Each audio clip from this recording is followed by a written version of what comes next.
Digital India बोलते हैं देश के प्रधानमंत्री जी। अगर मैं प्रधानमंत्री जी को अभी एक गाली दे दूं, शाम तक मेरे घर से मुझे उठा ले जाएंगे। प्रधानमंत्री जी झूठ बोल रहे हैं। प्रधानमंत्री जी झूठ बोल रहे हैं, देश की जनता को गुमराह कर रहे हैं। यहाँ पे लेना ही नहीं चाह रही तो सेना को भी खत्म करने के चक्कर में पड़े हैं। अग्निपथ योजना लाके देश की सेनाओं को कमजोर बना दिया इन्होंने। प्रधानमंत्री जी से कहना चाहूंगी कि दिखावा करना बंद कीजिए। आपका जो नकली नकाब पहन के आप घूम रहे थे, देश की जनता जाग चुकी है। जनरल सतवीर की पगड़ी को पकड़ के हिलाया गया था। विंग कमांडर नेब, जिन्होंने पाकिस्तान का जहाज गिराया था 1965 में, और आर्मी ऑफिसर की वाइफ फास्ट टू डेथ पे है जो हॉस्पिटल पहुंच गई। बट सरकार ने पूरी मीडिया को अपने कंट्रोल में किया हुआ था।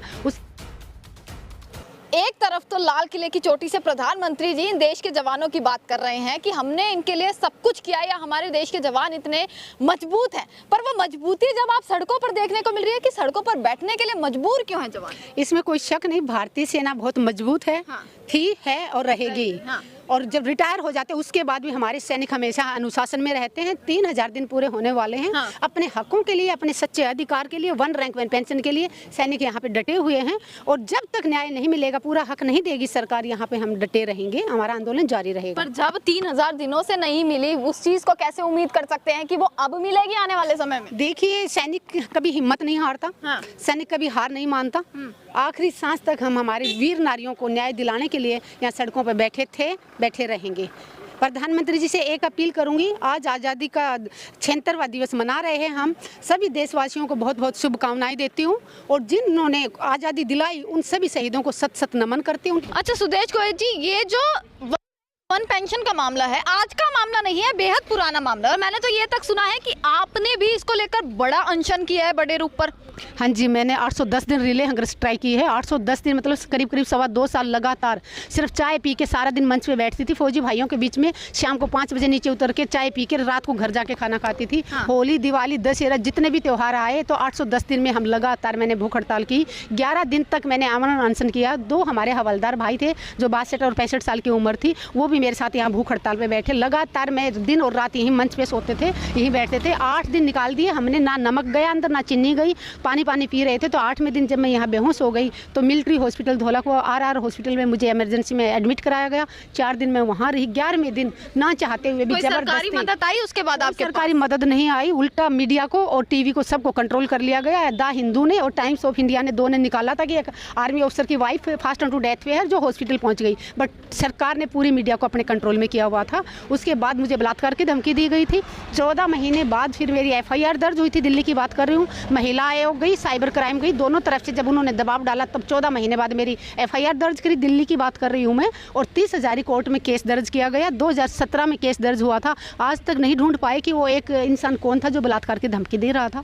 ये भी आज तक नहीं पता लगा। आपने FIR दर्ज करा? 30 हजारी कोर्ट में मेरे को बुलाया गया था। जो जज थी, मैडम थी जज, वहाँ पे उन्होंने मेरे अलग से रूम में बिठा के मेरे बयान लिए थे और आज तक नहीं ढूंढ पाए हैं कि वो आदमी कौन था। डिजिटल इंडिया बोलते हैं देश के प्रधानमंत्री जी। अगर मैं प्रधानमंत्री जी को अभी एक गाली दे दूं, शाम तक मेरे घर से मुझे उठा ले जाएंगे, एड्रेस ढूंढ के मुझे उठा ले जाएंगे। हाँ। तो क्या हम किसी की बेटी नहीं है?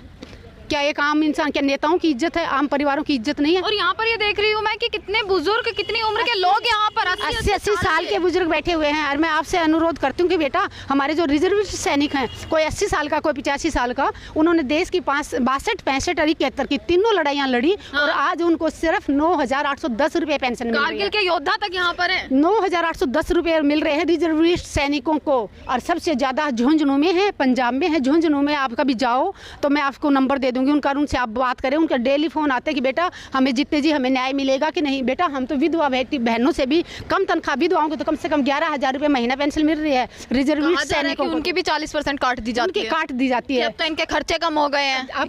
अब ये देखिए, जो वो जो जवान है जो कहीं पे भी 10,000 में ATM के बाहर खड़ा होकर, किसी बैंक के बाहर खड़ा होकर 10-15 हज़ार की जो ड्यूटी कर रहा है, प्राइवेट ड्यूटी कर रहा है, अगर वो गुजर जाता है तो उसकी वाइफ तो बेचारी को कितना मुश्किल। एक तो जीवन साथी चला जाता है, दूसरा फिर जो पेंशन ले रहा था 10-12 हज़ार वो हट जाते हैं। जीवन साथी की कमी उसकी कभी पूरी नहीं हो सकती, लेकिन कम से कम जितना पैसा घर में आ रहा था उसी से काम ही नहीं चल रहा था, उसमें से भी 40% सरकार काट लेती है।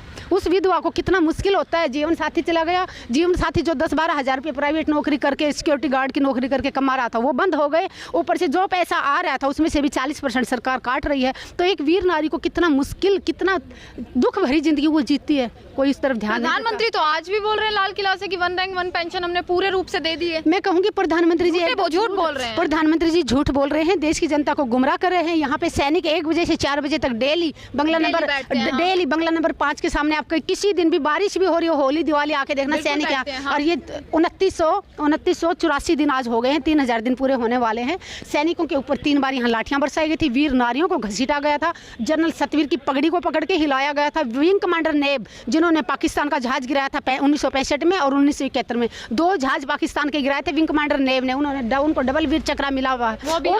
यहाँ पे आते थे, आज नहीं आए, उनकी वाइफ की तबीयत खराब है, वो हमेशा यहाँ आते हैं। पुलिस ने उनको धक्के मारे थे। दूसरे देश में बांग्लादेश की सरकार उनको बुलाती है 16 दिसंबर को, उनको वहाँ सम्मानित करती है। और अपने देश में देश के पुलिस से धक्के मरवाए जाते हैं। ये देश कौन सा सम्मान दे रहा है? हमारी वीर नारियों की मेरी आंखों के सामने घसीटा गया। मुझे 15 पुलिस वाली इस मंच से घसीट के लेके गई थी पार्लियामेंट थाने में। मुझे 3 बार धक्के मारे गए, यहाँ पे जान से मारने की धमकी दी, बलात्कार की धमकी दी। कौन सा सम्मान की बात कर रहे हैं? मतलब एक तरफ से ये मान लिया जाए कि ये वही देश की सेना है जो लगातार इस देश के लिए अपना सब कुछ न्यौछावर भी कर रही है, कुछ मिल भी नहीं रहा। लाठियां मिल रही है ना, देश की सरकारों से लाठियां मिल रही हैं। जो कहते हैं ना 70 सालों में जो नहीं हुआ वो इस सरकार ने करके दिखा दिया। देश के सैनिकों के ऊपर लाठियां बरसा के विधवा बहनों को घसीटा गया, लाठियां बरसाई गई। जीतते जी हम कभी वो दिन भूल नहीं पाएंगे। 30 अक्टूबर 2017 का वो दिन हमेशा मेरे लिए काला दिन रहेगा, जब मेरे को मंच से कैसे बुरी तरीके से घसीट के पार्लियामेंट थाने में लेके गए थे। वो चीज़ मैं भूल नहीं पाऊंगी। 10 मिनट का वीडियो है मेरे पास और एक 28 सेकंड का वीडियो है जब मैं चिल्ला रही थी कि एनजीटी का ऑर्डर के तो 4 दिन बाकी हैं, 4 नवंबर तक हमें यहाँ बैठ सकते थे, लेकिन 30 अक्टूबर को हमारे मंच को तोड़ा गया और हमारे ऊपर लाठियां बरसाई गई। हमारे एक में राम सिंह था सरदार जी सैनिक, एक हमारे नायक उदय सिंह रावत थे, उनको घसीटा गया मेरी आंखों के सामने। वीडियो तरीके से कोई देश में जो लोग जाना चाहते हैं, जो यूथ जाना चाहते हैं सेना में, उनका तो मनोबल ही टूट रहा है। ये लेना ही नहीं चाह रही, तो सेना को भी खत्म करने के चक्कर में पड़े हैं। अग्निपथ योजना लाके ये देश की सेनाओं को कमजोर बना दिया इन्होंने। अगर ये देश में अग्निवीर, अगर इन्होंने अगर अग्निवीर इतनी अच्छी होती तो हम उसका सम्मान करते, लेकिन इन्होंने रेगुलर भर्ती बंद करके और अग्निपथ योजना लागू करके और वो 4 साल में घर आ जाएंगे फौजी। तो फौज धीरे धीरे हमारे 60 से 80 हज़ार सैनिक हर साल रिटायर हो रहे हैं, तो धीरे धीरे कुछ सालों में हमारी फौज बहुत कम रह जाएगी। तो क्या पाकिस्तान और चाइना का मुकाबला कर पाएंगे?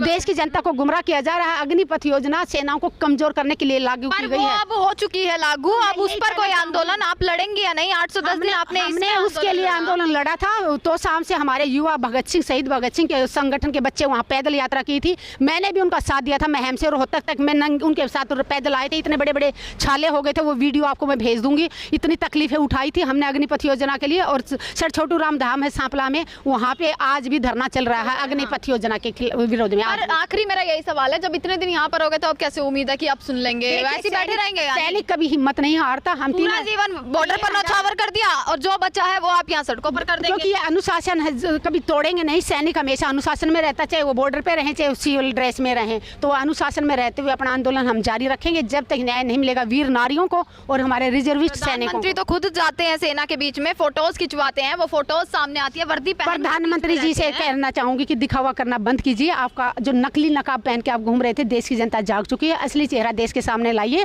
और देश आजाद हो चुका है। प्रधानमंत्री जी, आप अडानी अंबानी से जल्दी आजाद हो जाइए और देश के सैनिकों को सम्मान दीजिए। और खासकर उन रिजर्विस्ट सैनिकों को जो बेचारे तीनों लड़ाइयाँ लड़के आज सिर्फ 9,810 रुपये पेंशन मिल रही है। देश की राष्ट्रपति मैडम से मैं अपील करती हूँ कि हमारे रिजर्विस्ट सैनिकों को कम से कम सिपाही रैंक के बराबर पेंशन दी जाए। चलिए, इसी के साथ सुदेश कोई जी हमारे साथ मौजूद थी और लगातार जो है सेना को लेकर अपनी आवाज उठा रही है, बातचीत हो रही है। तमाम खबरें आप तक पहुंचाते रहेंगे। देखते रहेगा सजग भारत। आपका बहुत बहुत